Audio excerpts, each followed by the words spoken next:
Right, everybody, welcome to the pod. Welcome to Down to the Point. I'm your host, Mitch DeVito.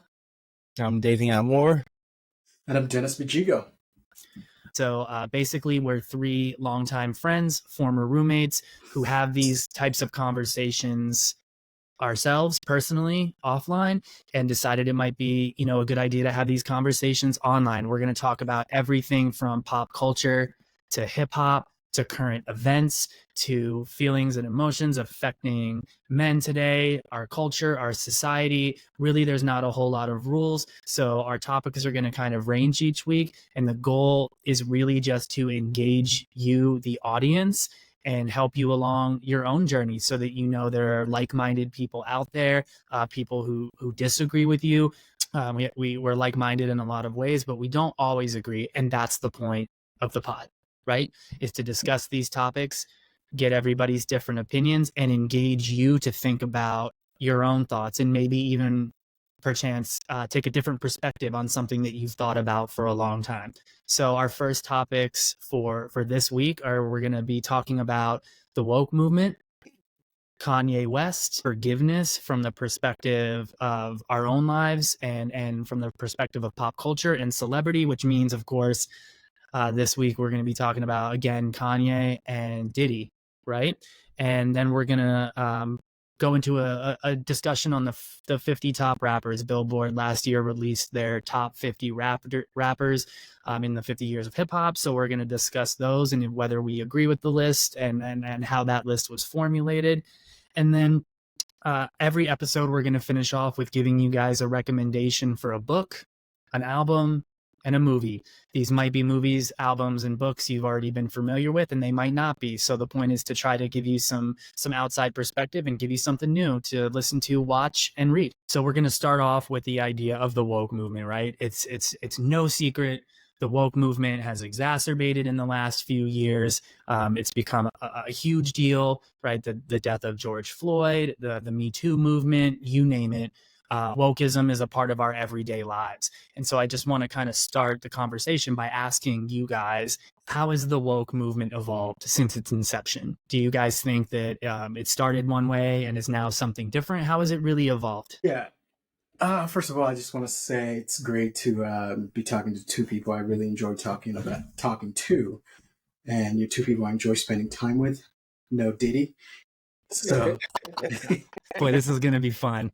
I'm looking forward to having these conversations and showing our audience that you can have these differences, but these differences don't have to rule the day. So this should be exciting. Solid point, man. I think that is the point, right? Yep. As far as the woke movement and how it's evolved, it started out as something that we all thought was a good idea. This thing to be in tune with what the other communities were going through, the marginalized communities. And it started out as a good thing, but it's evolved into this thing that has made us cautious about what's going on. We're reluctant to say anything. I find myself, when something happens, I'm not quick to speak up. You know what I mean? And I saw it when Rose Montaya, a transgender person who went to the White House and ended up going topless. It took the White House like a week for them to say, hey, by the way, you're not invited back. You know what I mean? They didn't even know what to do. A whole week. It should have been something that she should have been arrested that day that she did that. Right. Anybody else going topless at the White House? Justin Bieber, he wore a Canadian tuxedo to meet the president of Canada, and the world flipped out, right? This guy can't even wear a jean jacket and jean pants to meet his country's leader, right? Exactly. So when you have that other level, if it's sex, race, it seems like you get a pass. Mm-hmm. But you know what I mean? But if you're white, you have to definitely check your privilege. I think it's evolved into something that's no bueno. Yeah. Are you saying that when it comes to white people, they have to be more aware compared to other people of color, like Black, Hispanic? Yeah, I definitely think when it comes to sex and when it comes to race, you actually have to be aware before you open your mouth. You have J.K. Rowling, somebody who we should all see as an ally, or at least she used to. I don't know what's going on with her nowadays, but she was canceled simply for just saying, acknowledging there's sex is a thing. You know what I mean? She literally has to write books under a different name, under a pseudonym, right? Oh, like wow. She literally is to the point where her last few books, it's like a murder mystery, a detective novel series, and she's written it under a pseudonym, you know, because of all the backlash. Yeah. And all she said was race was a thing, that if you're a trans woman, you're a man. You know what I mean? So, yeah. I think if she was a black person saying the same thing, she probably wouldn't been quickly canceled. You know what I mean? So she didn't have the other label. So are you saying she wouldn't be canceled by the black community, or she wouldn't be canceled by anybody? We would think twice. You know, the people who are getting canceled, in my opinion, we cancel white people way too quickly than we cancel black people. Interesting. Oh, you know, interesting. I completely disagree. I mean, you see how fast they canceled Bill Cosby, Puff Daddy, R. Kelly, and on top of that, it's black people who's canceling them. It's not even white people. No one else is speaking out about these people. I think some of these people who are being canceled that are white have been doing these things for years. So finally it's catching up to them, just like it is for Puff Daddy, like it was for R. Kelly, like it was for Bill Cosby, like it was for so many people. I mean, I would argue, I don't think it comes with the race factor. I think people of power are just being canceled in general who are fucking up out there. I mean, I would argue, Davion, that at least the examples you used, Cosby, R. Kelly, Diddy, like these are serious accusations. No, right? Like these are accusations of like massive sexual assault, sexual slavery, like kidnapping. Whereas, you know, J.K. Rowling made a comment about trans people. She wasn't right. She wasn't kidnapping anyone and holding them in their basement or forcing them to do like sexual activities with each other on film. Yeah. And so okay. Let's go a little step further, because he hasn't been accused of anything sexual or abuse. Kanye West, he's been canceled.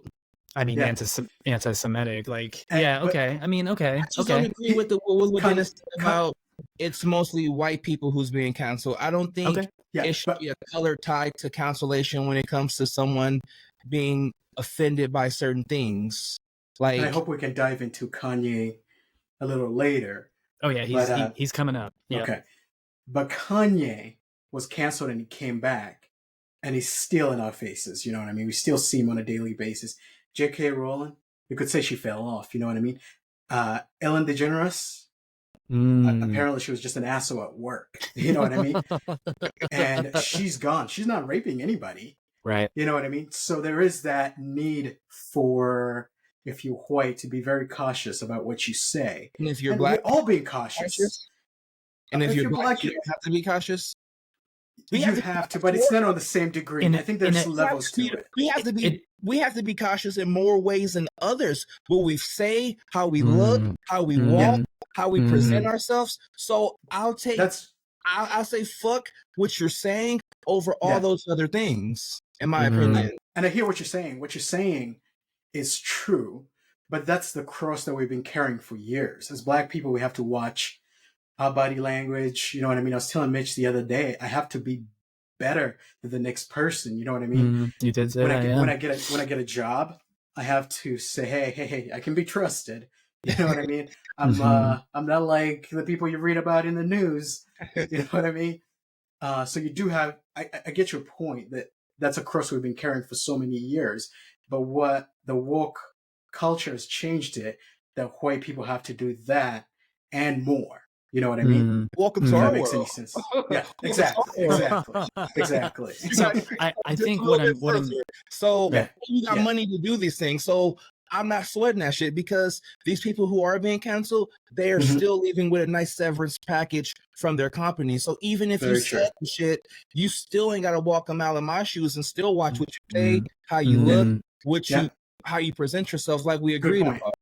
So I think what you guys are saying is that it's cancellation just different, right? Whereas like for Black people, it's consistent, it's all the time, right? Always constantly having to watch your behavior, what you say, how you act, how you behave in work, right? Whereas Davion, if I hear you correctly, what you're saying is this is more modern for the white culture, right? Like they're just now coming around to this idea of, oh, I have to do those things too. They're shocked. Yeah. Mm-hmm. And I'm not trying to be like that pro-Black guy, like, oh, but like it's nothing. It's not a big surprise for me. So when I see someone like that, I'm like, oh, welcome to a day in the life of a Black person. Like, you gotta really watch what you do out here. Louis C.K. was literally whipping his dick out and masturbating in front of people for years, right? You know what I'm saying? Yeah. I mean, so how has it impacted your own personal lives? Has this evolution of the woke movement seeped its way into your own personal life? Has it impacted you on a personal level? Do you think that impact has grown over the last few years? In the most way, I feel as if the woke movement has made me more aware of the LBGT community in most cases, because that was a fine line that you have to walk when it comes to a lot of things. How people like to be pronounced by their genders. That was kind of a weird line to go through. And that was more so of a time of the woke movement. Not saying that they're woke in general, but people, if you say anything wrong, then you would get pretty much, like we were talking about, canceled for it. So that's the only major thing that I can say, like, the woke movement has brought to me, was being more aware of how to walk that line in a respectful way. And this is no shot like, oh, I don't agree with it. Live your life, do what you do. I don't think any of us are saying that, right? Like none of us are. I want to see you happy. I want to see you be with the person you love. It was just a fine line of walking because of pronouns, how to pronounce people. When you present yourself to me, I'm looking at you from the outside. So you may, in my eyes, you're a man, but I don't know that until we have that conversation, until you tell me how you like to be your pronouns. If you're a man and you like to be considered her or she, then okay, I can accept that. It may be a little bit confusing for a second. Give me time to get through that and understand it and educate myself on it. Is it even necessary to the level that it's at, right? Like we've heard the conversation a lot lately. Like I literally saw someone post about it online just a couple days ago, that she put a post that said that she has several Black coworkers, and that she doesn't know. Dennis, you and I were talking about this at dinner the other night, right? Like she doesn't know how to refer to the Black community because at one point, colored was the way that we said it. That's no longer accepted. Black was the way we said it. That's no longer accepted. And African American is so niche, right? That's literally just talking about one specific sect of Black people, that she started referring to, just to be so safe, to making sure that she didn't offend anybody. Every Black person that she saw, she referred to them as African American. And then there was literally an interview with Idris Elba where the woman interviewing Idris said it 3 times. She called him African American 3 times. And on the 3rd time, he corrected her and said, I'm British, right? Like I'm not African American, right? Like I think it's very similar with other topics. We've become so worried at offending people that we are over correcting ourselves to a dramatic Black American. Like I took away the term calling myself an African American. I'm a Black American because I had a conversation a few years ago with a gentleman, and he was telling me he was from Africa. He was like, why do you consider yourself African American? And I was like, that's what I was taught. He was like, are you from Africa? And I'm like, I'm not from Africa. He was like, so you're a Black American. Right. And I was like, you know what? That makes sense in a certain aspect, but he was like, your ancestors are from Africa. But you yourself, you're a Black American. So someone called me, oh, I mean, that sounds a little weird in the workplace. Hey, that black American right there. Yeah. No, I do hear what you're saying, Davian, but you have Italians calling themselves Italian American, Irish American. So it right. kind of makes sense to use Totally. it in that sense. But to answer your question, Mitch, about how has it impacted me personally, I find myself actually reaching out to people like Candace Owens.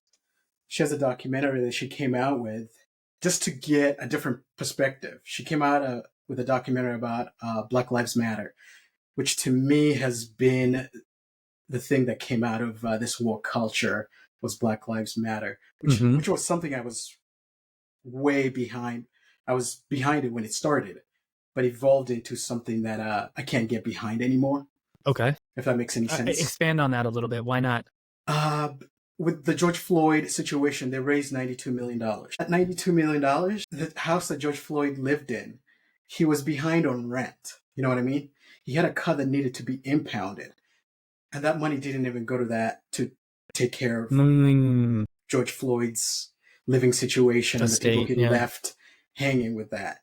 It went, the BLM co-founder ended up enriching herself. And I highly recommend you guys, if you haven't seen it yet, checking out the Candace Owens documentary on BLM. It's eye-opening, you know what I mean? I was living in this world where everything I saw on TV about the George Floyd situation and that people were being woke, that it was a situation where, the cop did something he wasn't supposed to do. But after digging into this documentary, I don't know if you guys know, but he was in a car with his drug dealer. He was a passenger. That's something they never told us. You know what I mean? Does that excuse the fact that he still killed the man? Absolutely not. But listen to this. It'll change your mind a little bit. He was in a car with a drug dealer. He had fentanyl on him. Fentanyl in the car. He took it when the cop was approaching the car. You know what I mean? He took 11 milligrams to overdose on fentanyl. 3 milligrams will get you can overdose off of that. So he took 11 milligrams. He took 11, knowing that 3, if he was home, took 3, he could have easily overdosed. You know what I mean? If he was in the comfort of his own home, on his own bed, that was already fatal. So knowing that he took more than he was supposed to, which actually enlarges your heart. You know what I mean? And the fact that he was getting already agitated, that this cop pulled up, he took it. You know what I mean? Took more than he was supposed to. Not saying that the cop acted right, but he was already in a situation where his heart was already enlarged. You know what I mean? He was already in danger. So if he's yelling, "I can't breathe," and there's a cop right there, and he's telling a cop, "I can't breathe," the cop is still applying pressure at that moment. Yeah. Shouldn't you assist if someone's telling you they can't breathe? You're right. Okay. So that kind of excuses the fact. Yes, he was a criminal. And I would also argue that is a systemic problem with the criminal justice system. If a man is so afraid that he's going to be found with an illegal substance and go to jail for the rest of his life, that he's willing to 100%. That right there is a systemic problem with the justice system, which is, we can all agree, I think, is definitely skewed towards misaffecting African American people, Black people, right? Like the justice system is more aimed at impacting the Black community. I think in a lot of cases, I would panic if a cop pulled me over and I had illegal fentanyl on me, but I wouldn't be so scared that I was going to go to jail for the rest of my life, or so long of a period of time that I would swallow a lethal dose. There was times where we partied together and I was an underage minor, and the cops come and I panicked because I had liquor. So I can't imagine his panic because he had illegal substance. But in my opinion, it doesn't excuse the fact that someone's still in a position of power, clearly right there, and people is telling you this man can't breathe, he's needing help. He's calling out for his mother who's dead at that moment. So and now here's the thing. And that's the thing the media didn't tell us, that the woke culture made me go to Candace Owens to actually get more facts about the situation. To find that out. And to find out that him calling out Mama, he's not even calling out to his mom. That's what he called his girlfriend. You know, He's he calling referred out to anybody. he called his girlfriend mama. But these are things that the media was so, they're trying to present this thing, which it's not what it is. They're not giving us all the facts. Give me all the facts. Let me make my own decision, the good and the bad. Let me know he was riding around with a drug dealer. They got caught. He took the doors. But we're making this cop an example, you know what I mean, for all the other bad cops. And I'm not excusing his behavior. You know, he's doing something he was taught, but he took it to a certain level, and he's now in jail for 20 years. You know what I mean? For somebody who was already on drugs, who was already drugs. It does matter. It does matter. That level is fatal. So, if 11 milligrams will definitely kill you. 3, you'll overdose off of that. Definitely. I've seen plenty of cops approach white people who are on drugs, violent, and still has not an excuse to kill someone, even if that man possibly killed himself. I don't think Dennis is saying. I don't think Dennis is saying that it's an excuse. I'm saying what you're saying, Davian. You're right. He acted the wrong way. But what the cop did was not the way the media presented it. You know what I mean? Okay. The fact that they didn't give us all the facts, and then finding out that the jury didn't get all the facts, they were not allowed to let them know that the drug dealer was in the car. They were not allowed to let him know, by the way, he overdosed. They didn't say that. They're like, hey, look at him. He's choking this man out. This man saying, I can't breathe. All true. You know what I mean? But the way BLM profited off of that, and that money didn't go back into Black communities, and we're finding out that the leader of BLM is living in luxury home. She's hiring people and paying him $5 million, her boyfriend. You know what I mean?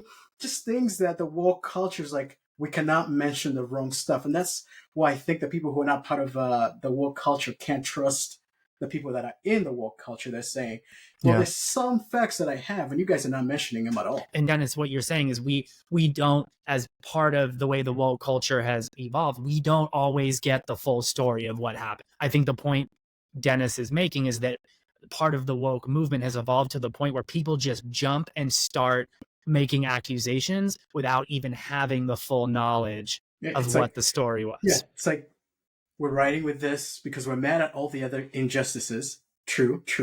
But give us all the facts. You know what I mean? Let us know that we're educated people, that we're going to take the situation, we're going to analyze it and say the cop was in the wrong. You know what I mean? You don't have to write for the cause so much that you give us misinformation, because now you're dividing us. And start a movement of defund the police, which is just fucking ridiculous. Yeah. Right? Who wants to call the fucking police and just have them not show up? Exactly. Right? This is like Baltimore, right? Like Detroit, right? Yeah. Like we've seen that those communities have been dealing with that for years, and we see how that's done for them.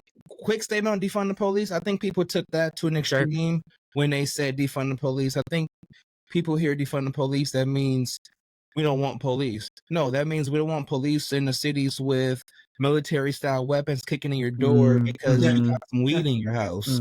SWAT training. I think the media. The media twisted that defund the police. That's what Dennis is saying. Dennis is saying that, correct me if I'm wrong, Dennis, that these evolved because people don't have the full facts. They don't know what they're talking about. They hear stop spending a lot of money on the police force. Right. Spend more money on the inner city communities with the fucked up low test scores, and you're paying the teachers the bare minimum. Right. That means put more money towards that and stop putting more money towards the police. But that's not what people are hearing. Exactly. Not everybody who's at those rallies actually understands that. You know what I mean? Maybe a couple people, the heads definitely do understand it, but not everyone. So when it's created too much credit, though, people, because not everybody's fucking smart. We see these Trump supporters who pick up on anything and just believe it. So we give people less credit, I think, to think that they're smart enough to actually realize what these words are truly meaning. Right. Exactly. And that's in every sect of life. That's not just political. That's everywhere. I think we all agree that the woke movement has gone too far, right? It's gotten to the point now where we're just making accusations without having information. We're all offending each other without, like, that woman who made the post about not knowing how to refer to her coworkers. She did that from a place of kindness, right? Because she wants people to feel appreciated, and she doesn't want to offend people, but she's so fucking offended. She's so worried about offending people that she has to create a post and start asking people, how do I refer to you? Right? Like, and I think with the Black community, you have people saying, just call me Black. Like, that's going to bleed over into other communities, right? Like, I think eventually the trans community is going to say, oh my gosh, okay, thank you. Yeah. We're accepted. We're being accepted. You're trying. Maybe we can drop the consistent need for pronouns. Like, you're over correcting yourself, and people are they're not going to engage with each other. They're going to be so worried that the only people who are engaging are the people who are trying to be offensive. Exactly. This movement is eating itself. When you see people like Matt Damon come out and say something, and then we all jump on him, not realizing that he's, an ally. When you have Bernie Sanders, when he was running for president, and somebody's taking a mic away from him, not knowing that he really did stand behind. This is not somebody I support, but this is somebody who I know helped Black people with civil rights. Like, he was about the cause, you know what I mean? Yeah. But somebody's taking a mic away from him for what? You know what I mean? Right. So it's eating itself, because not everybody really understands what this woke thing is and how to act, So leave your comments in the comment section. Feel free to engage with us. Leave your opinion on the subject. We'd love to see what everybody has to say. This kind of leads us into our next topic, which it evolves wonderfully from the woke movement topic, and that's going to be Mr. Kanye West. It is no surprise to anybody who pays attention to pop culture in any way, shape, or form that a couple of years ago, 2022, Kanye made some pretty serious anti-Semitic comments, and backed those up with some further anti-Semitic comments, right? Really kind of doubled down on it. And it looked for a beat there that the world had canceled Kanye West, right? Adidas dropped him despite being worth 40% of their annual revenue. Adidas dropped him. He lost a ton of other backers, right? It looked for a minute like Kanye was gone. That is very clearly not the case. Vultures, the album, came out.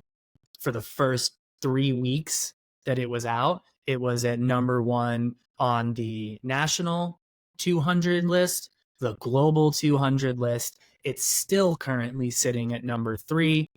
Carnival is number 1 on the singles list. What the fuck is going on with Kanye West? Can't cancel that man. It's hard to cancel Kanye. Yeah. Don't support what he's saying at all. I'm not supporting him. But I guess when you got such a huge backing, and a lot of them backings are the millenniums, it's kind of hard to cancel to go on his CD. They want to go to his shows to watch him just stand there and stare at you. Yeah, can you call those shows? Yeah. So it's kind of hard to cancel Kanye West, but definitely what he said was wrong. He offended a lot of people that weren't even Jewish. Davian, he started with us, mentioned that, you know what I mean? He did All Lives Matter. Slavery was a choice. He started with us. Him and Candace Owens walking out with t-shirts, All Lives Matter. Yeah. And Dennis, you said something the other day in our private conversation that really it intrigued me, and I would like you to expand upon it. You said that Kanye West has made anti-Semitism popular in the Black community. He has. And I mean, you have people like Louis Farrakhan, who have actually, they preach about doing better for yourself, self-improvement. But they do put a little bit of anti-Semitism in there. And Louis Farrakhan has not been shy about putting it out there. But that's I mean, that's he's a mostly very to, extreme example. yeah, it is an extreme example, but that's to the Muslim community, which the African American community, we do have a lot of people who are Muslim in our community.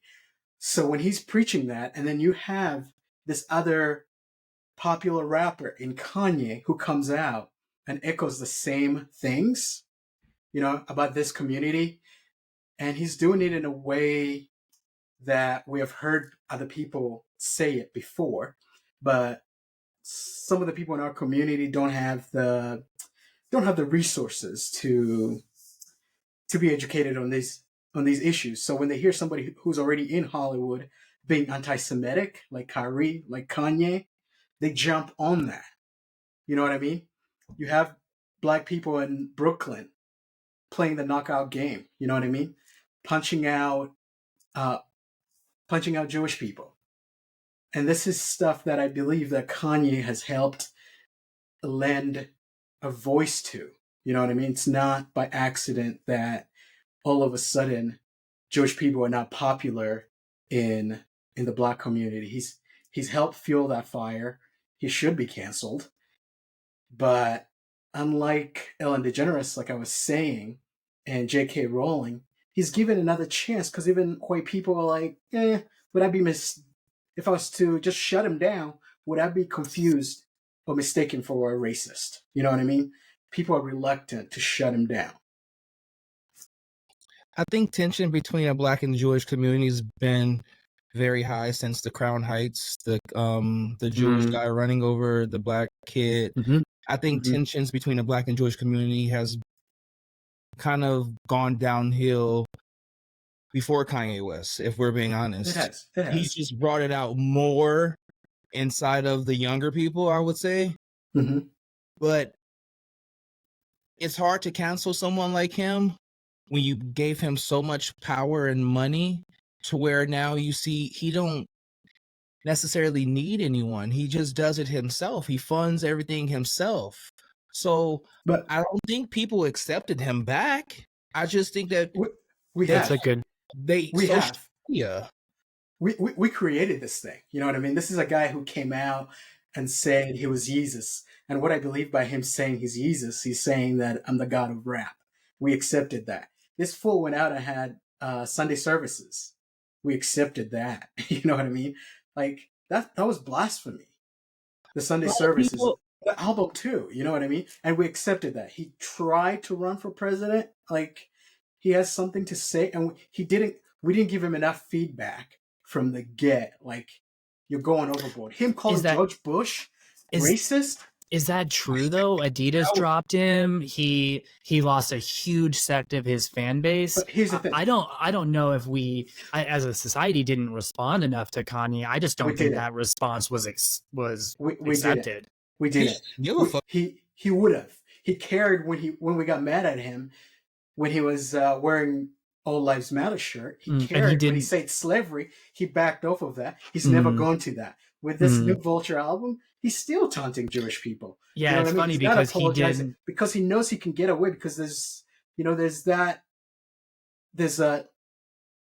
a level, there's some people in the black community who are okay with what he's saying. See, I would, but there are definitely people in the black community who support Kanye. Like I'm on Reddit. When this all happened, I started following. He's got multiple Reddit pages that looked like when the original, debacle went down, the moderators of both those Reddit pages said, "This is not what we signed on for.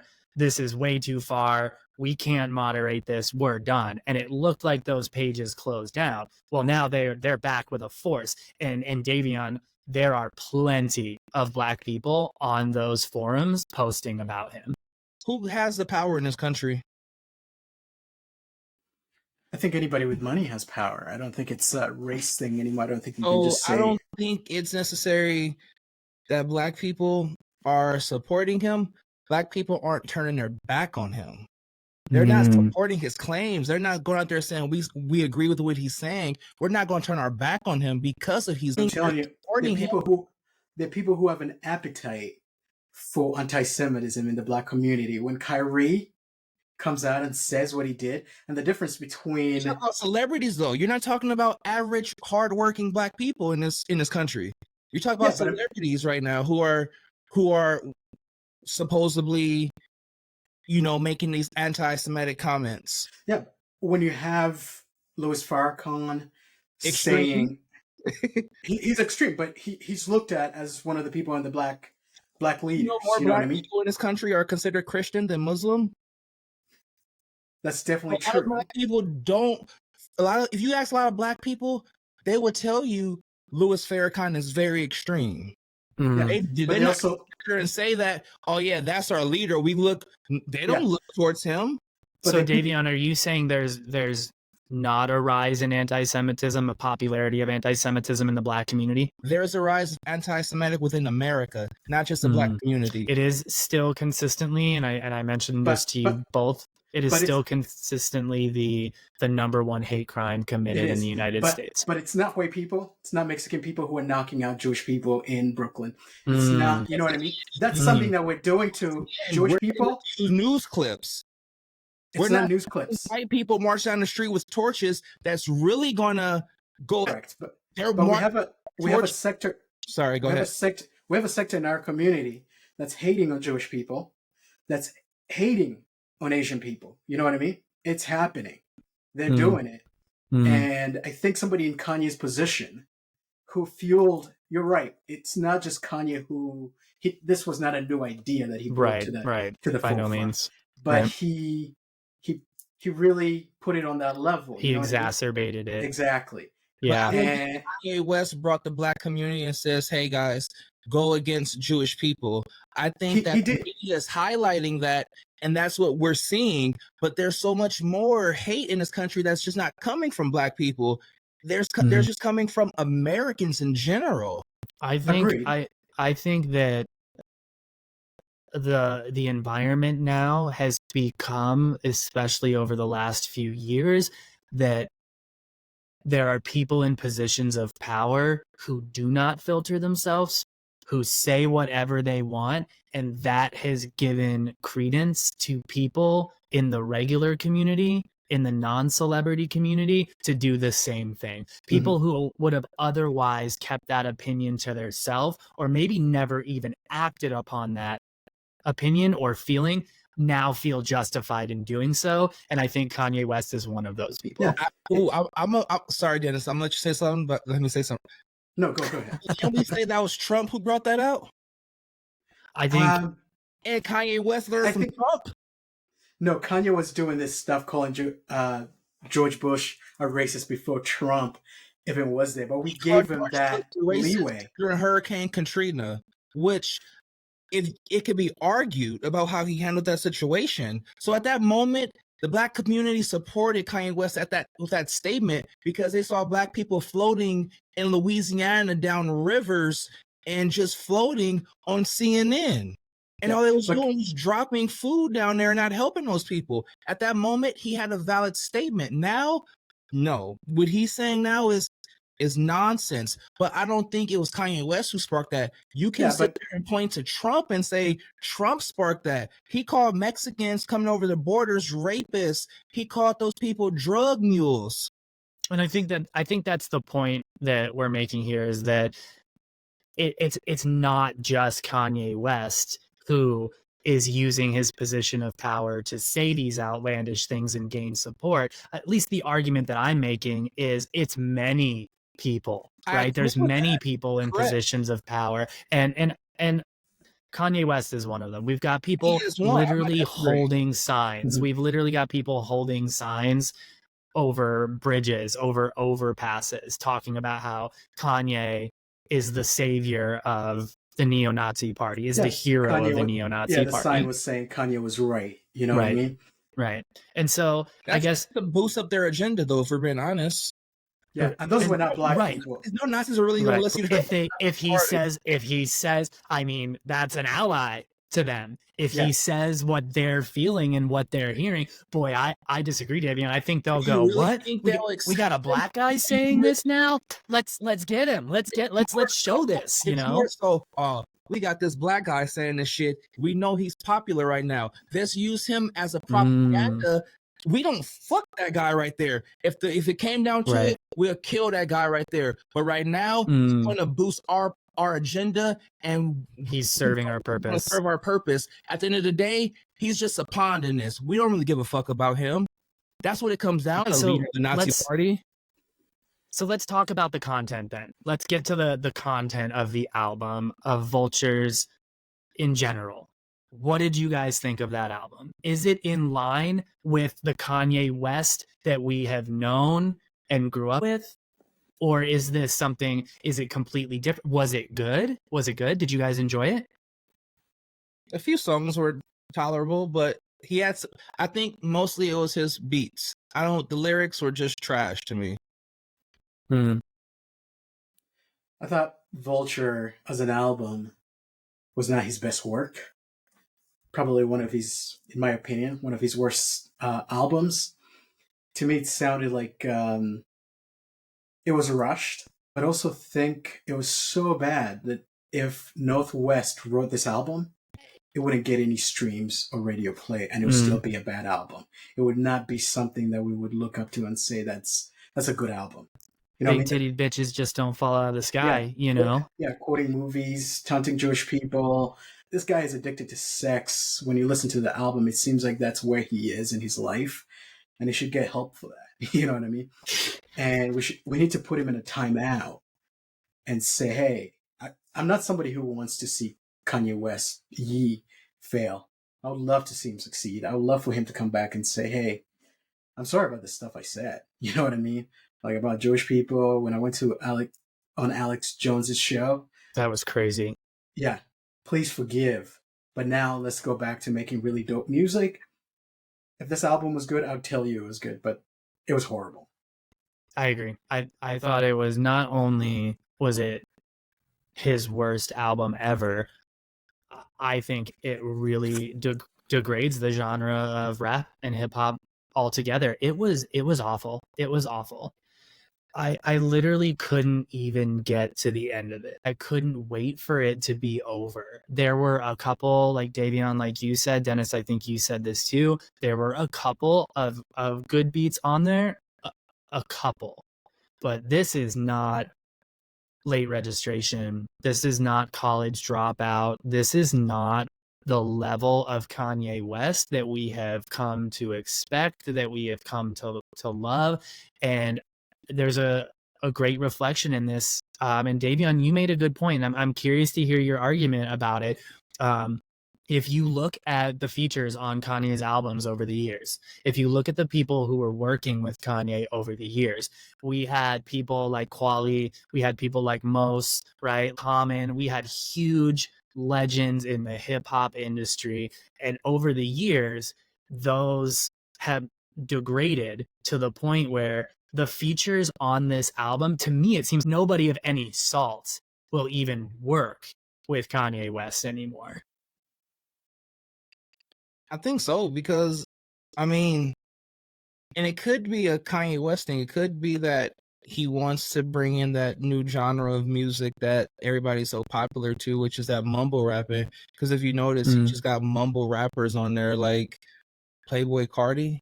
Like, he has Playboy Cardi on there, and I can't even name the others because, to be honest, I didn't listen to the whole album. I agree with you. Yeah.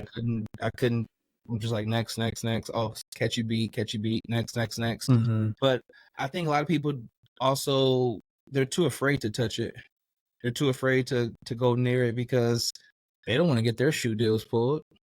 So they're like, nah, you never know what the dude is going to say. Would you want to work with somebody who you never know what's going to come out of their mouth? One minute you support what this person has to say and you're happy to work with them, and 72 hours later you're like, shit. Yeah. Should I have done that track with Kanye? Who was it that he reached out to get a feature, and they ended up pulling they're like, no, it's okay. We're not going to sign off for that feature. Like, they did a feature with them. The Backstreet Boys wouldn't release their one of their tracks. Their sample. Their sample. Backstreet Boys is back again. Something like that. I mean, Ozzy Osbourne straight up came out. the horrible Ice Spice, and she didn't want to like work with him. And that's bad when Ice Spice don't want to work with you. Yeah, but Ice Spice doesn't want to work with him because of Taylor Swift. You know what I mean? I would have loved. That makes sense. I would have loved. Yeah, she's opening up for her, so she doesn't want to. That's a big check right there, man. You're like, she's probably getting more money off the tours than her albums. But I would have loved for Freddie Gibbs, who probably had the best verse in that album, to say, "Hey, I'm not jumping on that because I'm done." Yeah, that's a rapper I respect. And I mean, look at Rolling Loud, right? I sent you guys that. You've seen it. Rolling Loud is one of the biggest festivals in North America, and they literally added a headline on an additional night due to the popularity of Vultures.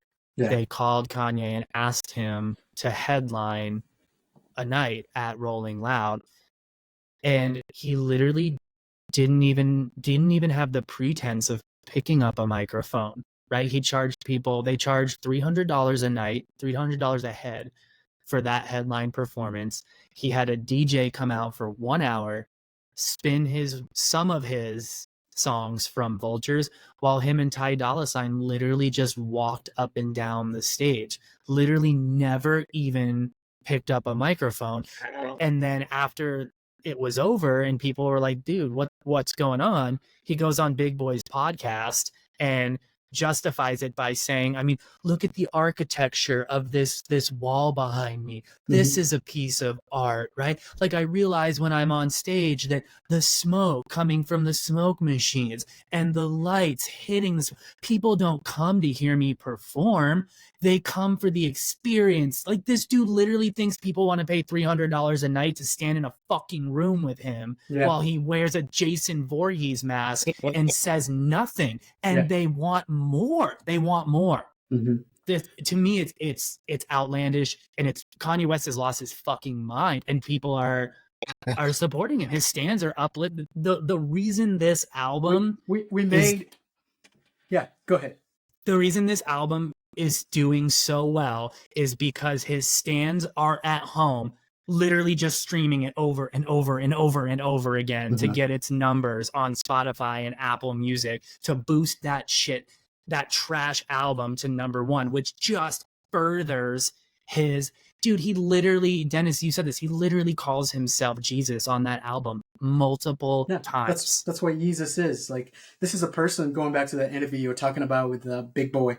I mean, he was talking about his disappointment in God, not realizing that God was trying to humble him, saying that God didn't show up for him.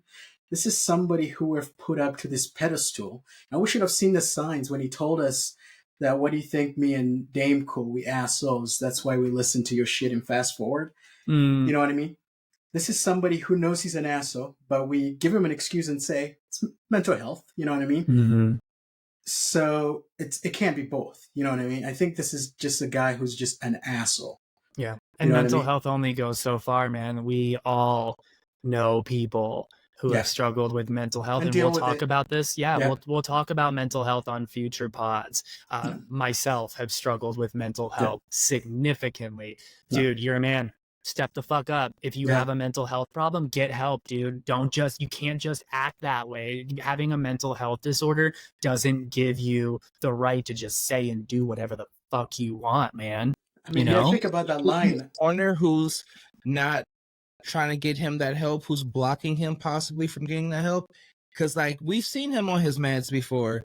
And when he's been on his meds, that's when he's come out and apologize for the shit that he's been saying. I'm not condoning anything he's saying, by the way. I'm not saying, I'm just playing devil's advocate. I don't remember a sincere apology from Kanye. He did. I don't know if it was sincere. That's a great point, Dennis. He wrote a response to the Jewish community in Hebrew, right? Like but then less than a year later is talking about how he can't be anti-Semitic because he just fucked a Jewish bitch. But that's what I'm saying. So during the time where he have these episodes, is he off his meds, and the people in his circle, the very few people that we don't know about, are they blocking him from getting his help, and they're provoking this and egging this on and pushing him to do these because they want the sales and stuff? That could very kind of like the whole Britney Spears thing. I don't know her full story, but how people were egging her on and like just making her do this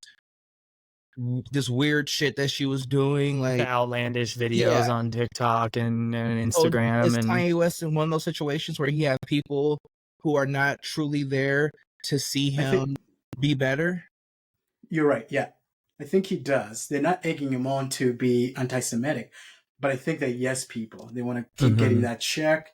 So instead of him coming out and doing something, me and Mitch recently had a conversation where I was like pointing out things he was doing in his personal life that probably wasn't to his benefit, and he was able to like say, "Hey, thanks for being a good friend. Thanks for pointing out this blind spot that I didn't see." I don't think Kanye West has friends like that can actually come up to him and say, "Hey, he's a paycheck for them," Yeah. Unfortunately, I think that's like the case. We learn about this in retrospect with a lot of celebrities, right? With a lot of really famous musicians and actors that the people in their corners were really just so afraid to say no or correct their behavior that it encouraged that behavior for years. And I just think Kanye West is at the point I'm extremely disappointed to see how successful, and maybe that makes me an asshole, but I'm extremely disappointed to see how successful this album has been strictly because it's just giving him further support. Like whatever guilt he might have had, whatever amount of apology he thinks that he might have had to do, that is gone. That's gone. Right. And so that leads me into our next topic, which is forgiveness. And let's start with Kanye. Do we forgive Kanye West? Is it okay that society, a certain portion of society, has forgiven Kanye West? Do we as clear thinking adults, do we look past this, forgive him for what he said in 2022 and since, and buy Kanye's album? You can forgive somebody, but not forget what they said. And if this was someone in your life, that that was a friend of yours, would you forgive that person? Yeah, and I forgive him by not hanging out with him anymore.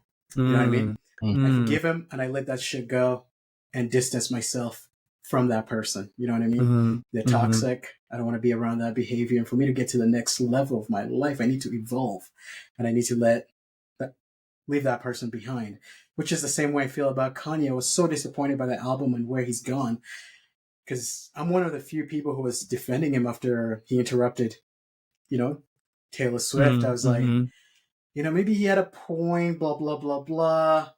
But looking back, what if we had checked him back then? You know what I mean? This guy probably wouldn't be where he is now, because he's one of our heroes. You know what I mean? He's somebody, when the three of us were in college, during that stage, we enjoyed Kanye. I looked up to that guy, and I think that's part of the reason I'm so upset by this, is because because I looked up to him so much. Let me ask you guys this question: as normal, everyday people, do we put these people up on this pedestal and get disappointed when they let us down? Kind of like going in, kind of like Puffy, he was somebody that's great. Up to. Yeah, that's great. Let's go into Puffy then. That's great. Sorry, right? I'm not changing the conversation. We could still talk about that's forgiveness, great. But do we? Because it just pointed out something that we said we're disappointed, but these people we truly don't know. Yeah, I mean, you're right about P. Diddy. I'm disappointed in a way that he's one of the few of us that has reached a level of success. P. Diddy, I think, was a billionaire, close to being a billionaire. That level of success, the fact that he went to Howard University, gave back to him, tried to help out other Black people, which I thought he was, but stories are coming out that he didn't give people their publishing and he was an asshole to work with, and people, you got 50 Cent who's dancing on pretty much P. Diddy's grave, which... But like you pointed out, he has a reason to be pretty disappointed at Puffy because of his whole, baby mama drama. And by the way, did you know 50 is really making a documentary about Puffy? I really hope he does. I But I also don't. think it. What? I don't hope he makes this documentary about him. I mean, Yeah. do you really need another documentary about the cruel things that people do? Like, Yeah. Mm. I mean, we know he's doing some fuck. I mean, I don't want to say that. I need to know. I need I to don't know wanna exactly what he did. You know what I mean? 100%. 100%. Is it as bad as Epstein? Is it on that level? Is it R. You know what I Kelly mean? shit? I'm Right? Like, hearing, what are yeah, we? I'm Yeah. hearing Suge Knight saying now. I don't know if you guys know, but Suge Knight apparently has a podcast from jail. I'll listen that he's to it. just Stop. Are you yeah. serious? Yeah. It's pretty fucking interesting. Everybody has one of these. Some pretty Oh my outlandish gosh. shit. Ours isn't going anywhere, guys. We gotta go to jail and do some real crazy shit to get. No, I'm playing. Yeah, we have our family members that can listen. But hearing Suge Knight say that Diddy needs to watch out for himself because he could actually get killed, like Epstein got killed, that he had cameras in different rooms and he probably filmed really important people would consider important in society doing shady things. And because he has that knowledge and he has those videos, that he could actually get killed. So I'd love to know exactly what Diddy did, because prior to all this information coming out, Diddy's somebody I thought was a highlight in our community. But once again, yeah, and I these are all think like speculations, though. We Right. don't know this for sure. We don't know this for sure. 'Cause Right. I would hate to sit there and be the person that brings out another black man and talk shit about another black man, and he made it to a point of success that I possibly would never see. Hopefully I will, but possibly Yeah. never see. So I would hate to be that person that's going to be like dancing and be like, I'm not excited for this. Is it entertaining? Yeah, but it's sad that I have to say that this is entertaining. Yeah. And I mean, Agreed. we literally just talked about waiting to get all the information, right? How the woke movement and everything is quick to cancel people. I mean, let's not beat around the bush. Yeah. It doesn't look good. It does not look good for Pop Daddy, right? Yeah. But we don't have the full, this isn't R. Kelly yet, right? We don't have the full information. And Davion, you made a solid point. In my own life, I am quick to not judge someone that I don't know. I don't know Puff Daddy personally. I don't know Kanye West personally, right? I know the Kanye and the Puff Daddy that has been portrayed to us through media, through entertainment. We can't say that Puff Daddy's a piece of shit because we don't know fucking Puff Daddy. We don't know him, right? Like, and I think we just have to, I agree with you, Davion, that we have to take pause and realize that these are entertainers. They are no different than any other human being, other than the fact that we have put them in that position. Doesn't mean they can say anti-Semitic shit. Doesn't mean they can film people doing disgusting things and use it against them. That's still wrong. But we can't attack these people on a personal level because we don't fucking know them. Yeah. And what happened to his kids getting handcuffed? That was fucked up. Yeah. I mean, if it comes out that this is all overblown, seeing him pace back and forth like that, that man looked deflated. And we've always known Puff Daddy's kind of an asshole. Right? Like, Dennis, you mentioned the cheesecake incident, right? Like, we've all known for a while that Puff Daddy is not the nicest guy in the world, right? But does that justify us canceling him before we have any information on him? It's easy to cancel Kanye because he's so in our fucking face about it, right? He's giving you content. Right. It's a little different with Diddy because we have no idea really what's going on. So to hear Joe Budden, all these people lying? All these people just coming out the woodworks line. History has shown us with everybody that has gone in jail, Harvey Weinstein, Jeffrey Epstein, Giselle Maxwell, all these people who have gone to jail. Everybody's been quick to hold judgment and say, you know what, let's just see how it's going to play out. So Cassie being the first one that comes out, even before Cassie came out and said what she said, there was people way before that were making these speculations about Diddy. So even though we're saying, hold on, let's see the facts, are all these people just lying and just piling up on him when he's down? Or is some of this factual? He settled with Cassie. Do you settle if you're guilty? I hear some people that's rich just settle so they can get it out the way, and they ain't gotta get their name dragged through the mud for too long.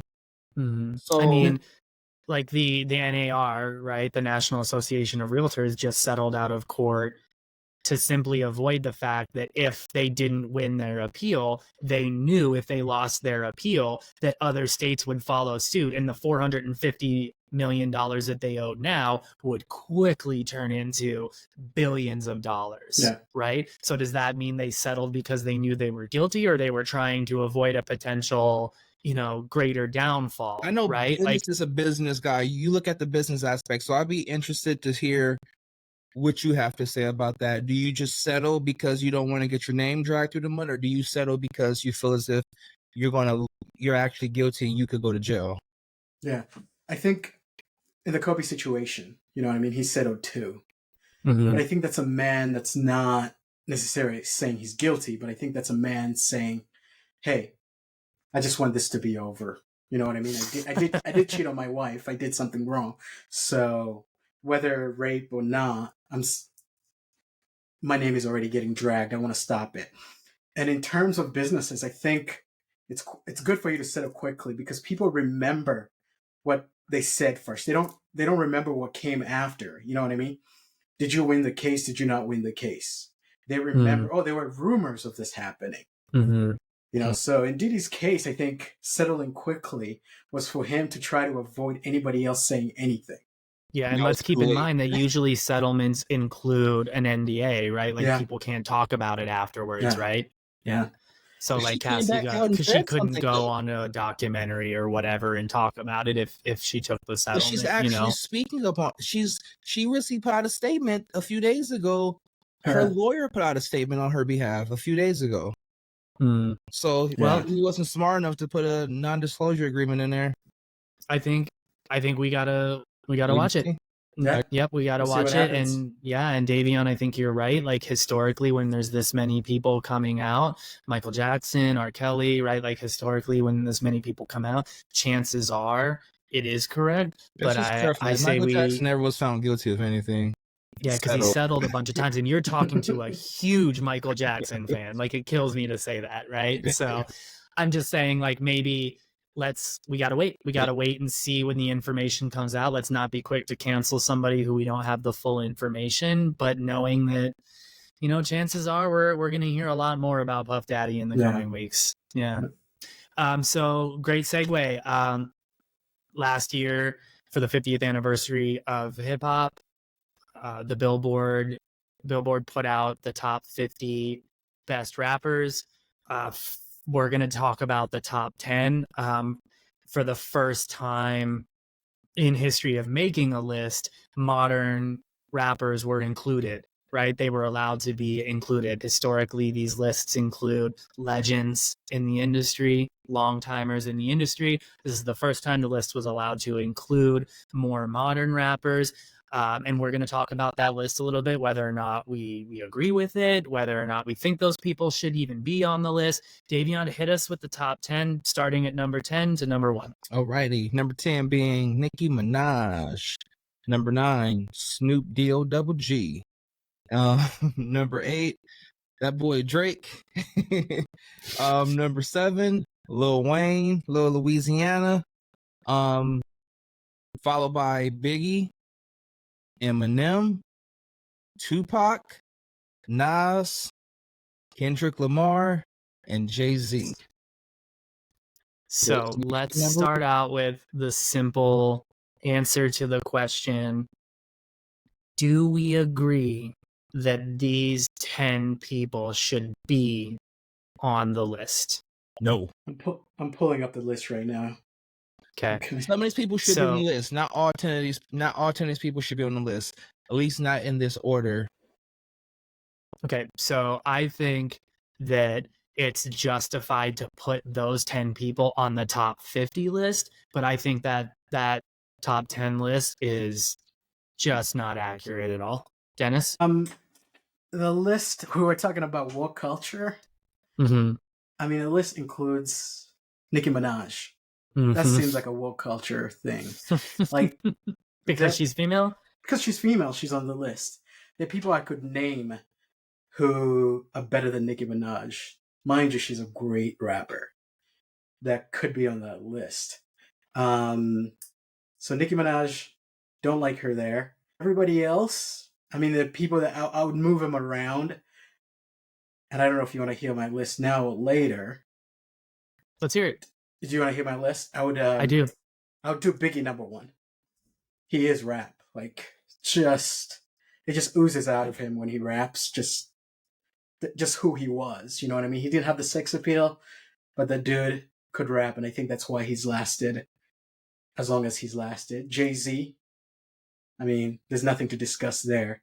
The impact he's had on our lives and just hip-hop in general, business, everything. Nas deserves to be there because he's probably the best lyricist of our day.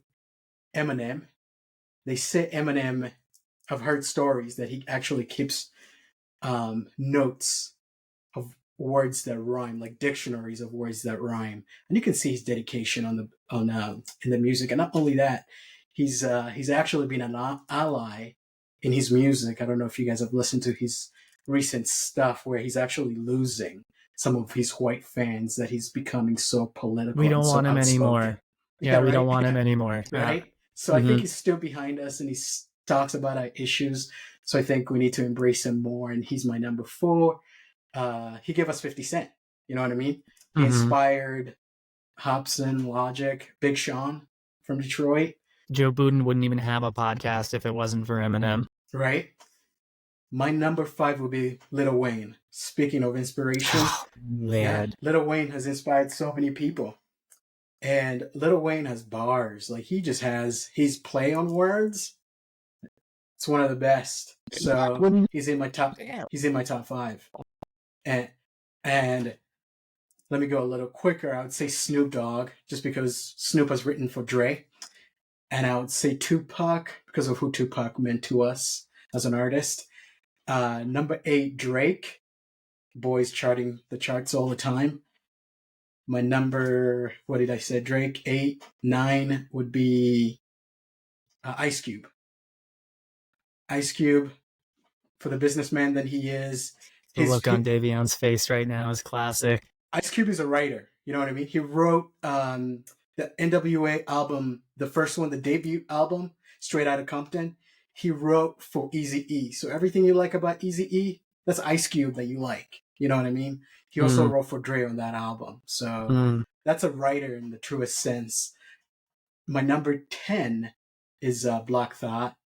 And there we go. Yeah. There we go. Yeah. And I have to give out a shout out to DMX, because even though he's not in my top 10, that guy was just R.I.P., but he was real with everything he said and the man that he was. Yeah. I mean, I have to admit, I don't know, man. I cannot include Lil Wayne. Can be on the list, but I in the top 50, but I can't include Lil Wayne, Snoop Dogg, Drake, or Nicki. Like, I cannot believe they're on the top 10 Why wouldn't list. You include? I want to hear why you would include Snoop and Lil Wayne. Okay, so I've been thinking a lot about this over the last few days, and I think I suffer from nostalgia syndrome. I think I suffer from the way I'm being biased, the way that I enjoy hip hop. This list does not reflect the way I enjoy the rap scene, right? Like, and that's coming from my own personal bias, right? Like, I like a certain kind of rap, I like a certain kind of hip hop. So I think over the last few days, I've been unfairly placing my own opinion onto this list. I just think I'm super happy to hear you put Black Thought on that list. The Roots, are you fucking kidding me? Are you kidding me? Like, if we're going to talk about impact on the genre, if we're going to talk about impact on society, body of work, there's no question that Black Thought is one of the most talented lyricists to ever walk the planet. The impact that the Roots have had on our culture, they're on fucking TV every night. You know what I'm saying? Mm-hmm. Like, so that can't be argued. I struggled with Drake just because like Davion and I were talking about, I don't see Drake as a rapper. Like I see him as a pop star. And I put Nicki in the same kind of category. Like Nicki's lyrical prowess cannot be argued, but what she does in music is not rap. That's pop, right? And so if you're going to include a woman on the top 10 list, which you absolutely should, it's not Davion. You said the other day Missy Elliott, and I hadn't even thought of that, dude. Like include him because they're in the top 10. Don't include him just to do it. And I agree with that completely. I completely agree with that. With that said, what Missy Elliott has contributed to the hip hop genre as opposed to Nicki Minaj is not even fucking debatable, dude. It's not even debatable. I hear you guys when we talked about Lauryn Hill. I hear you guys, right? The Miseducation of Lauryn Hill is one of the best hip hop albums ever. It was the first hip hop album put into the Hip Hop Hall of Fame above Illmatic. Illmatic was 2. The Miseducation of Lauryn Hill was 1. But it can be argued that she had ghostwriters and it was 1 album. That's not the criteria for this list. The criteria for this list includes body of work, and 1 album cannot get you on the list, right?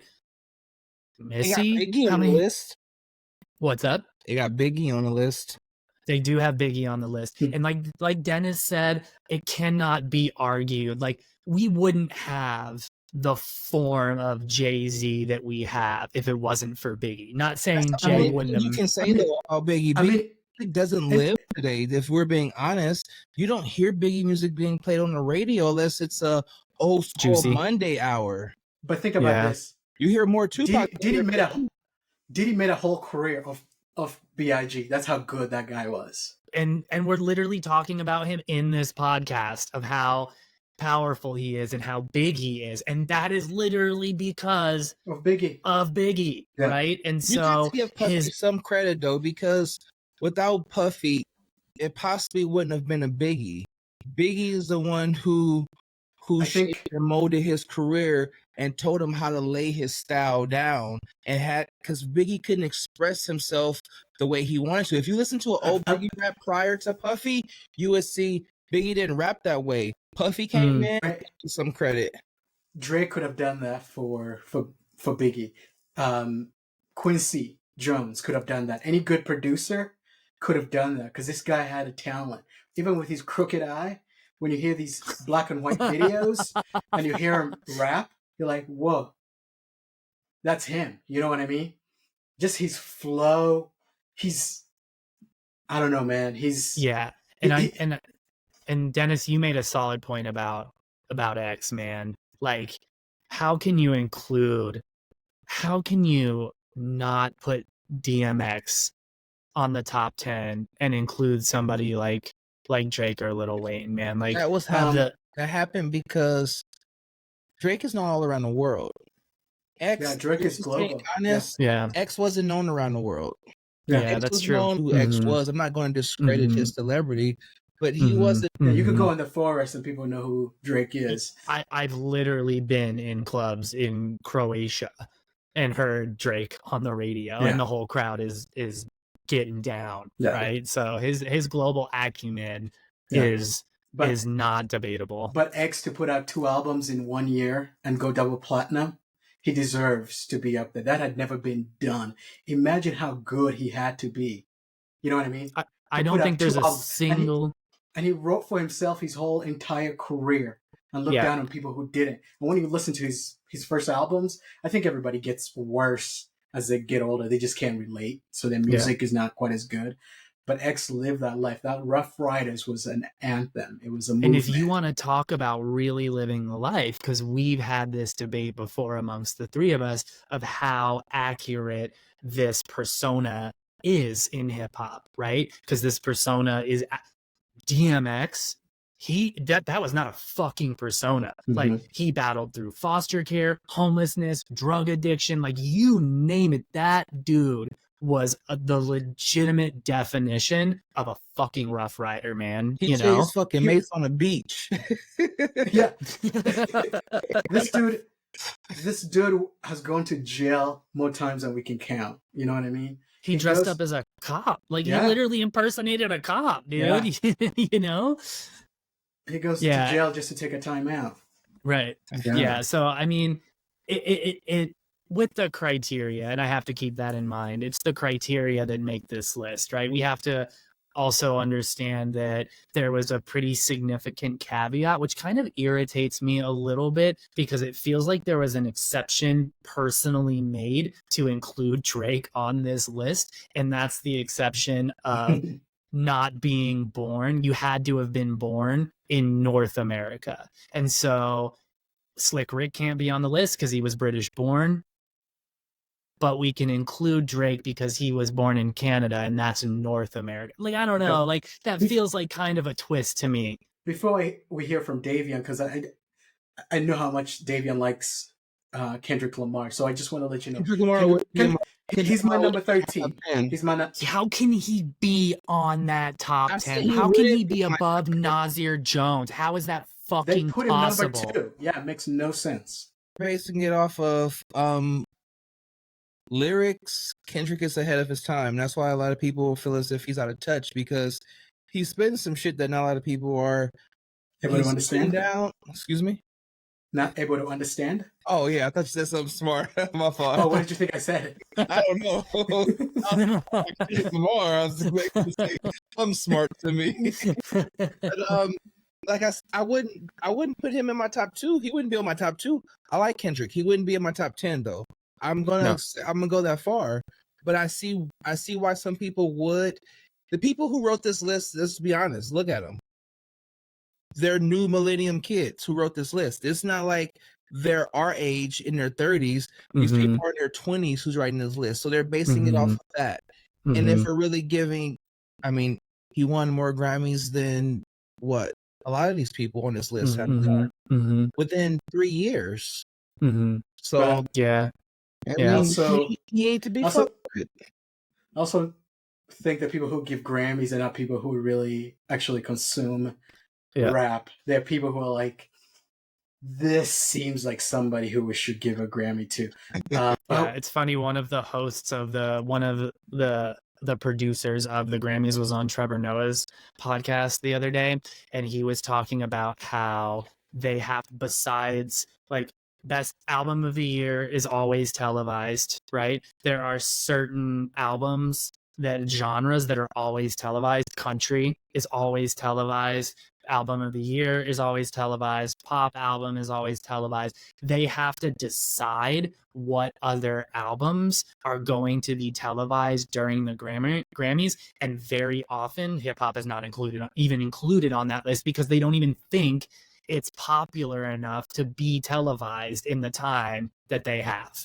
Right? So Dennis, that's a solid point. Are the people, Davion made the point as well, are the people who are even making this list, like, even, do we even consider their opinion in the first place? Again, I suffer from nostalgia syndrome. I think it's great that we have a list that finally is able to include more modern hip hop and rappers, hip hop artists and rappers. Like, that's great that we're at that point.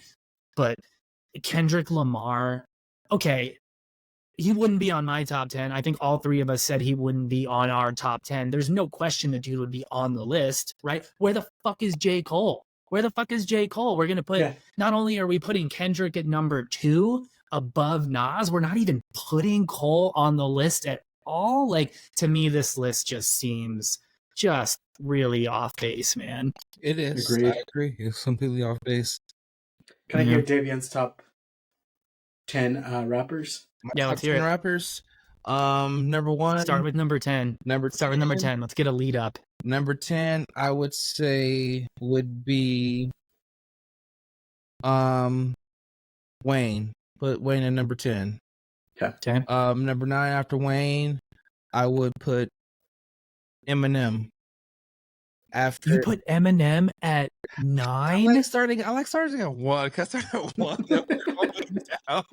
No. 10. I like where you're going. Okay, so I got Eminem at Eminem was number 9. After Eminem, I would put J. Cole at number 8. I like after that. J. Cole, I would then go and put I will go ahead and put Big there at number, what was that? Number 7. Yeah. Mm-hmm. At number 6, I would go with is it off this list or is it just in No, you can anybody just you yours, want. just yours. Yeah. After that, I'm gonna go with I'm gonna put X on there. DMX. Nice. Nice. I think that's solid. What was that? What number was that? You're at 5. Number 5, yeah. 5. I will go ahead and put Nas. No. I will put Biggie there. You already put Biggie. Biggie? Yeah, you. Uh-huh. Okay. I'm sorry. What did he do, Biggie? So. Oh, Yeah, you did do Biggie. You did Okay, Biggie. I think you put Biggie at 8. I'll put Nas. Okay. Man. Is that number 4? That's number 4. Yeah. So you got 3 more left. Uh-huh. After Nas, I will put Tupac. Okay. After Tupac, I will put fuck. I don't think you've named Kendrick, has he? No, Kendrick wouldn't He be in my loves top Kendrick. 10. Oh, wow. I Okay. love Kendrick, but I mean, I'm being honest, he wouldn't be in my top 10. Drake wouldn't be in my top 20. So you had Pac at 3. Pac at 3. After Pac, I'm gonna go with fuck. I know Jay-Z is number 1. I'm just putting that out there. Jay-Z is gonna be number 1. I didn't hear Snoop at all. I haven't heard Busta Rhymes.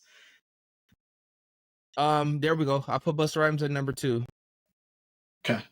And then Jay-Z at number 1. That's a little off to me. It's a little off to me, but just okay. But those are your top 10. Those are the people you revere. Yeah. Yeah. I think Jay-Z in the top 2 makes tons of sense. I think that he should be one or 2. But in a world where we have Nasir Jones, Jay-Z just can't be number 1 to me. He just can't. Snoop isn't in my top 10 because Snoop Snoop is more of an entertainer. When was the last time you listened to a Snoop album? When was the last time you listened to something the Doggy Style? Who Classic albums. Yeah, classic album, but is it relevant still? What has he put out that we've listened to in the last decade? I respect his growth as a man. Like, if respect growth, business moves, he would probably be in the top 5. But have you guys heard him freestyle? To be honest, no. Using that lally dally tell story stuff he does. Mm-hmm. I think at his old age, he's still coming with it. He still has that music. He's somebody who loves music, and you can feel it from him.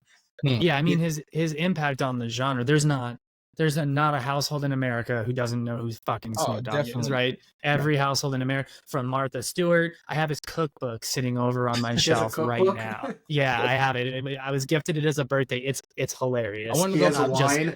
Yeah, the wine is in Kroger right now. I just passed it earlier. It's literally on the shelf. Him and Dre got a new they got a shit called him and Dre. They got a drink called gin and juice. I mean, he should have done that fucking years ago. I saw it at the gas station. I want to try it. He should have done that years ago. Apricot, pomegranate, and some other. Well, I think it's interesting. All 3 of our top 10 lists. I struggle with the order. If I'm being honest, I struggle with the order because it depends on my mood. It depends on my nostalgia level. It depends on what I'm listening to at the moment as to who is above who. But hands down, top 3: Eminem, Nas, and Jay-Z.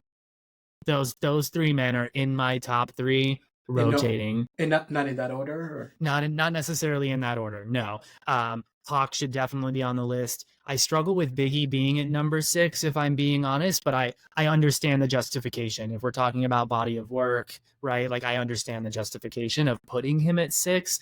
But yeah, I mean, I generally struggle with a few of the people on that top 10 list. But I'm glad to hear, Dennis, you mentioned Black Thought. I'm glad to hear Busta Rhymes mentioned in this conversation at all. I'm glad to hear Missy Elliott mentioned in this conversation at all, right? Like, and we also have to keep in mind that this doesn't include groups, and there's some prolific groups if we're talking like Tribe Called Quest, right? Where you've got Tip and Fife, right? Like who wouldn't be what they are without each other, right? It's hard to include one of those individuals on the list because they are collaborative, right? Like, yeah, exactly. So like, you know, you've got Guru, you've got so many people out there who could be on this list, but due to being in a group, right? Like the top 50 makes a lot of sense to me. If you guys go and check out the top 50 list, I think pretty much everybody, with the exception of Rick Ross, in my opinion, are justified being on that list. So I'd be curious to hear, listeners out there, what you all think. And I got one. I'm sorry. Let's hear it, Davion. You know who's not on that list that needs to be on that list, and I'm so sorry. Big L. Yeah. Big L. Yeah. But again, longevity, like body of work, if that's one of their qualifications for making the list. Okay. Yeah, Big L was prolific and hands down impacted the genre in a huge way. But body of work, right? Like where's LL? Where's LL Cool J, man? You know, like we've got Drake on that list, but LL's not on that list. He was just on the New Year's Eve Times Square celebration, you know? I think both of you guys need to put a little more respect on Drake's name when you say it. He does deserve to be on that list. Drake He gets no respect. He gets respect. I mean, because Drake is a made-up fucking rapper. Like his whole persona is made up. He doesn't have a persona. What do you mean? He does have a persona, and that's digestible. Yeah, but when I hear persona, I'm thinking you're saying he's a gangster. You know what I mean? And I don't think he is that. I don't think he's ever claimed to be that. I mean, if you hear his raps, he's talking about spinning the block, talking about in certain songs, he's talking about like gangster. Yeah. Dark. Okay. Kendrick Lamar, when Meek Mill, Pusha T, Kanye West, when they all went up against Drake, he replied back within hours. He's silent right now. He's putting out tweets talking about weird shit that, you know, like, bro, just say what you got to say. Get it off your chest. You ain't considered hip hop, bro. Like, you just ain't about that shit. You're a great entertainer. You make some nice ass music, but stay in your lane though, because when it comes to this real hip hop shit, Kendrick is gonna fucking mop you up, bro. Like, I bump Drake, so I'm not anti-Drake in whatsoever, but you gotta know which lane you're in. You gotta know which lane you're in. Yeah. And like right now, his man put out a tweet saying, "Oh, tell that little boy to drop that track." He know better than that. No, your boy gotta drop a track back replying to this shit. Drop a track back, say some shit. Get it off your chest. But okay, so we're gonna end it with Dennis's. What's your response to that? And then we're gonna end it. Okay. What's my response to what he's saying? I think he is rap. Rap is evolved, and Drake is rap. The guy is charting #1 every time he says anything. You know what I mean? He's mastered how to make record music. Not record music, but good music. He can do Kendrick Lamar better than Kendrick Lamar can do Kendrick Lamar. He can be that conscious rapper. I don't think Kendrick can do Loverboy the way Drake does Loverboy. This is a person who has shown us that they can actually do it all. He can perform, he can act, he's funny, he is rap. And you say he hasn't evolved, you've said that before. He doesn't need to. He's selling out. You know what I mean? Yeah, he did sell out. Why? I'm just kidding. He is everything everybody wants to be. Why just put out garbage at this point? Like, if you're not going to be in it for hip hop to make hip hop better, you've made, since your first few albums dropped, where you had this like plateau where you were justifying hip hop and doing good for hip hop. Ever since then, your shit been downhill. So if you can't keep up with hip hop and better it, get the fuck out of it. Don't sit there and come in with that mumble shit. Don't sit there and put a little yachty on your album. Stop putting these little fucking kids on your album. Put out real hip hop. Spit some bars. But let's say this, Davion. I disagree to a certain point. You know, I agree with you when it comes to Kendrick and Drake. 100% I agree to that argument. I just want to make the point that hip hop doesn't always have to be about something. It's okay for music to just entertain us, Yeah. right? Like it's okay for us to listen to something just because we're being entertained, But it doesn't. Label it hip hop though. And I agree. I agree. Label it pop music. Don't label it. I can read a book if I need to be educated. You know what I mean? I like what Jay-Z said about Nas when they were going at it. Just because we don't understand what you say doesn't mean that it's deep. It just means we don't understand the shit that you write. You know what I mean? that could go for Kendrick. You know what I mean? Like, but hip hop was found on lyrics. Hip hop was found on meaningful shit. Don't consider your hip hop if you're not talking about what you talking. What is Drake talking about? Drake has lost motivation to rap, so now he's just making music just to make music. Album for my dogs. That shit's garbage. That shit is garbage. He's doing some shit that's pop music. Like Dennis, please hear me out. Drake, if you're out there, get at us, bro. I like the other day when we were going back and forth at it, I listened to All My Dogs and I had to skip a lot of that shit because he's not talking about anything in there. He's not saying anything that's like, damn, that shit hit deep. He's talking about some stupid shit that ain't got nothing to do with, like, he ain't spitting no bars. Now, when Drake gets on somebody's else shit and he's featured on there, he's spitting some shit. His shit, it ain't resonating with me. It's resonating with these teenagers, yeah. But like the other day, you made a comment. I think it was yesterday. You says the industry respects Kendrick more than they respect Drake. Yeah. They know what hip hop is. They know Drake ain't putting out hip hop. They like Drake. They want Drake as a feature on their shit. But when it comes to truly respecting people, they're like, oh, he makes decent music. He makes some good pop music, but he ain't truly hip hop. Now when he hop on other people's shit, he is hip hop. But Drake went after Meek Mill and that back to back. That shit was hard. That's what I want to see Drake come back and do. That right there was hip hop battling. You went back and forth with somebody. You getting on fucking Twitter, putting off these little rants about, oh, nobody gonna fuck with me. Say it on the mic. Yeah, but Kendrick probably, you're right that Kendrick is a better lyricist than Drake, but Drake does have bars. You know what I mean? I think you can have bars without being a lyricist, without being the best lyricist. Correct. But I also think Kendrick probably has something that could end Drake. You know what I mean? And Drake probably knows that. And he's being smart about it. If Ja Rule was smart about 50 and was calculated about the next move, if he just ignored 50, he could have been still singing, you know, those girl songs that he was singing. He would still be relevant. But he kept on going at 50, and 50 had the respect of everybody. I think those beefs are different. Ja Rule and 50 Cent beef was a street beef that was in some street shit, was some real life shit. Drake, but lyrically, 50 just bodied him. Oh, you know what I mean? Because they were very personal with the shit. They weren't just talking about I'm the best. They were talking about kids, family members, people within their cliques. So that shit was very personal. With the Drake and Kendrick, right at this point, it's just hip hop. It's a battle right now. And if Drake is saying he the best and you number one, me and Drake are like the Spider-Man meme. Well, prove that shit then on the mic. Prove that you number one and that you are hip hop. You hold hip hop down. As of right now, you hold pop down. Well, I think that's a great way to segue to the ending, guys. Great conversation.